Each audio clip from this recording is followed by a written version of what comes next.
Buenos días.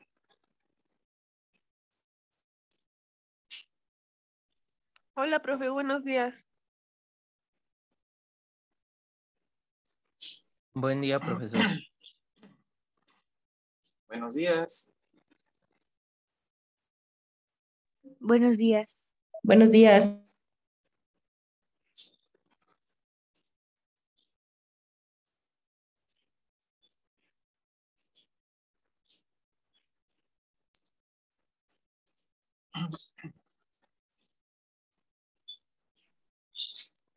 ¿Será que no nos escucha?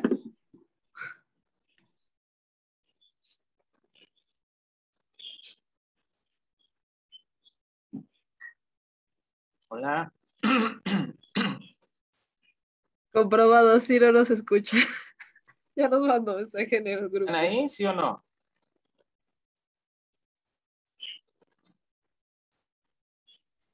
Sí, maestro, aquí estamos.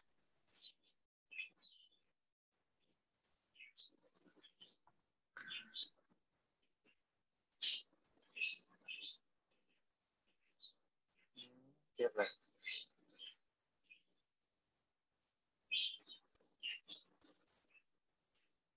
No, pues está muy extraño que no me puedan escuchar. Digo que no los pueda yo escuchar a ustedes.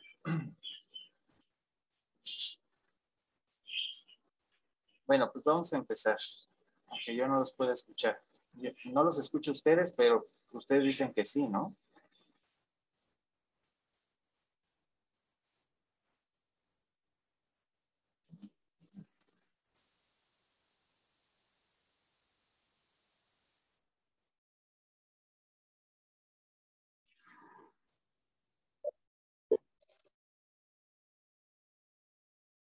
Bueno, está muy extraño que no los pueda. Hola.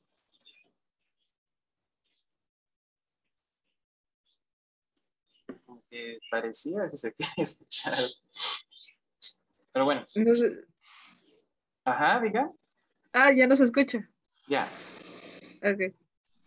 Hice como un test aquí de audio, no sé si eso tuvo que ver. Pero bueno. A ver, voy a compartir, ¿eh?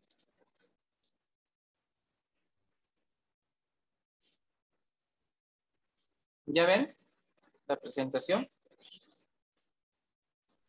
Aún no. No, profesor.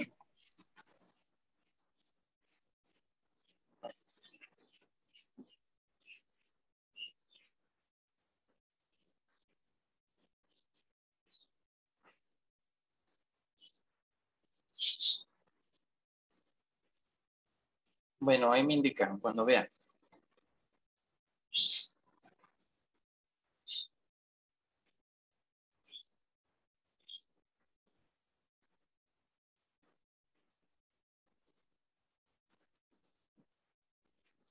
¿Ya la ven? Ya se ve. ¿Ya? Bueno. Buenos días, chicos. El día de hoy vamos a analizar lo que es la filosofía en el antiguo Japón. Vamos a revisar cómo se da esta interacción entre la filosofía idealista y la filosofía materialista en este país del lejano oriente. Como ustedes saben, hoy en día Japón es una nación industrializada, muy avanzada en cuanto a su tecnología. Es considerada una de las naciones más ricas del planeta, ¿no? Que actualmente pues está en competencia abierta contra China, ¿no? Contra la India, contra sus países más cercanos, para pues recuperar incluso un poco de la supremacía que tenía en décadas anteriores, que ahorita Japón, aunque sigue siendo una superpotencia, pero pues sí anda un poco de capa caída en comparación, por ejemplo, con China, ¿no? Entonces vamos a ver de dónde viene su filosofía de Japón. Ustedes saben muy bien que nosotros estamos familiarizados un poquito con la filosofía japonesa debido a la influencia cultural que ese país ha tenido en Occidente. Incluso la mayoría de de los productos cinematográficos, las series, los dibujos animados, etcétera, toda la cuestión cultural proviene principalmente de allá, de Japón. Por ejemplo, China pues no ha penetrado tanto aquí en Occidente en cuanto a sus productos artísticos, en cuanto a su contenido cultural, pero Japón vaya que sí ha penetrado, ¿no? Lo vemos incluso presente su cultura en películas de Hollywood, etcétera. Entonces tenemos más o menos un poco de conocimiento, estamos un poco familiarizados con la cosmovisión de los japoneses, principalmente de aquellos que profesan el budismo, ¿no? El shintoísmo, que son religiones muy antiguas, orientales, y que plasman bastante bien lo que es la filosofía antigua de esa zona, de la India, de China, de la China antigua, del mismo Japón, Corea del Sur, etcétera, ¿no? Entonces, pues vamos a analizar en qué consiste esta filosofía, cuáles son sus características y pues qué podemos aprender de ella. Dice, la filosofía japonesa nace en la época del feudalismo bajo la influencia de China, la India y de Corea. Para que vean, aquí hay una unión de 4 culturas que van dándole forma a la filosofía en esa zona del lejano oriente, de lo que es el área de Asia-Pacífico, China, India, Corea y Japón. Entonces, ¿cuáles fueron esas influencias que le dieron forma a la filosofía en Japón? Bueno, en el siglo XV, es decir, por 1400, predominan en Japón las filosofías confucionista y budista. Nosotros ya vimos que la filosofía confucionista justifica mucho esta cuestión de que Dios ha decidido quién va a ser rico, quién va a ser pobre, quién va a ser amo, quién va a ser esclavo. Entonces era una filosofía muy conveniente para las clases dominantes de la época feudal en China. Ya vimos que su máximo representante fue Confucio, pero bueno, a pesar de que era en parte una filosofía para justificar la explotación de los señores terratenientes o los señores feudales hacia los siervos, hacia los campesinos, a pesar de ello, Confucio tiene muchas cosas muy rescatables. Una filosofía que incluso hay una enseñanza de él que acabo de leer, me compartió precisamente un antorchista, donde él casi está planteando el método científico. O sea, ya desde Confucio se plantea una forma de cómo llegar al conocimiento, lo que en filosofía se llama su método gnosiológico de este filósofo, es decir, su método para construir el conocimiento o llegar al conocimiento de las cosas. Y es muy interesante porque Confucio decía, si quieres ser un buen gobernante, primero tienes que ser un buen administrador de tu casa, de tu familia.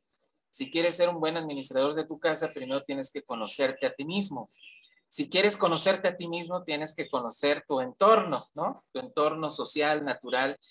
Y prácticamente lo que nos está diciendo Confucio es invitarnos a entender la realidad, a investigar acerca de cómo funciona esta realidad natural y social, pues a través de hacerse preguntas, ¿no? A través de la investigación. Ya Confucio plantea una forma de método del conocimiento, de la construcción del conocimiento, desde aquellos años. Entonces hay cosas rescatables de Confucio, no podemos decir que todo es desechable. En cuanto al budismo, bueno, pues es una filosofía muy interesante, muy profunda. Claro que la Iglesia Católica nos habla de un lado oscuro del budismo, ¿no? Hay un lado oscuro, pero también hay un lado interesante del budismo, y que, bueno, lo hemos visto reflejado mucho en la cultura popular, ¿no? Incluso en series y en películas y todo esto, ¿no?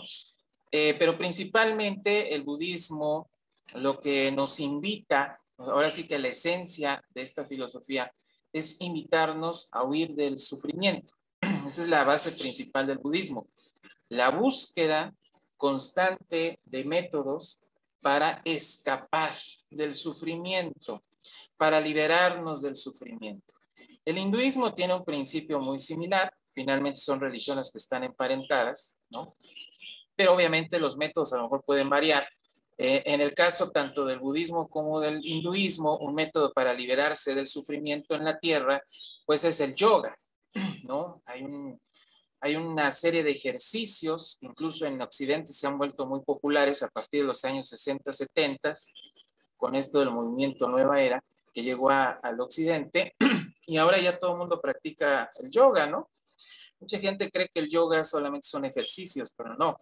El objetivo filosófico profundo del yoga es liberarte del sufrimiento a través de estos ejercicios, que obviamente no solamente son ejercicios físicos, tienen que ver con lo espiritual, de acuerdo a la filosofía budista, ¿no? Si el budismo favorece o no a las clases dominantes, bueno, todo depende de qué rama nos estemos refiriendo, ¿no? Por ejemplo, en China, los miembros del Partido Comunista Chino han acusado mucho a los budistas de estar todavía en un sistema un poco feudal, donde los monjes budistas tienen siervos que les cultivan las tierras, ¿no? Entonces, ahí está una crítica que hace el Partido Comunista en China del budismo, ¿no? Es decir, bueno, pues estos todavía están en el oscurantismo feudal y tienen siervos esclavizados, ¿no? Entonces, por eso también ahí hay un choque, un roce, en el caso del budismo, en China, entre el Partido Comunista y los budistas, ¿no? Entonces ahí, incluso si ustedes han visto la película de 7 años en el Tíbet, pues ahí van a ver ese choque. O sea, el 7 años en el Tíbet no es una ciencia, no es ficción, es una película basada en hechos reales, ¿no? Entonces, pues el budismo tiene también algunos elementos interesantes. El budismo trata de que el hombre tenga una cercanía con la naturaleza, sea más espiritual y más armonioso con la naturaleza. El budismo habla de las energías, ya lo vimos en la semana pasada con estas filosofías del chi, ¿no? Allá en China. Tienen mucho esta esencia panteísta, ¿no? Estar en contacto con la naturaleza, porque en la naturaleza está lo divino, ¿no? La esencia divina. Entonces, pues vemos estos ejercicios, ¿no? El tai chi, la meditación, además del yoga, en fin, toda una serie de las artes marciales, ¿no? Toda esta cuestión que pues está muy, muy presente en nuestra mente porque desde los años 80 prácticamente toda esa cultura nos llegó a través del cine, ¿no? Incluso hasta en los dibujos animados, ¿no? Vemos nosotros Dragon Ball y todas estas películas, ¿no? Pues están muy impregnadas de esta filosofía, ¿no? Oriental. Pues la filosofía japonesa cree que el mundo material es apariencial. Fíjense qué interesante. Entonces, para ellos el mundo físico es una apariencia, que es una forma de idealismo. Al decir que el mundo material solo es una apariencia, los japoneses aquí prácticamente están apoyando la corriente idealista. Acuérdense que los idealistas creen que el mundo solo es una ilusión, ¿no? Entonces, claro que los materialistas dicen, no es cierto.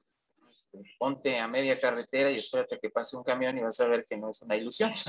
Te va a doler y a lo mejor hasta te mueres. Y te vas a dar cuenta que el mundo material es tan real que incluso duele, ¿no? Entonces, sin embargo, los japoneses dicen, el mundo material es apariencial. Los poderosos apoyan el confucianismo por su filosofía sobre el Dios del cielo.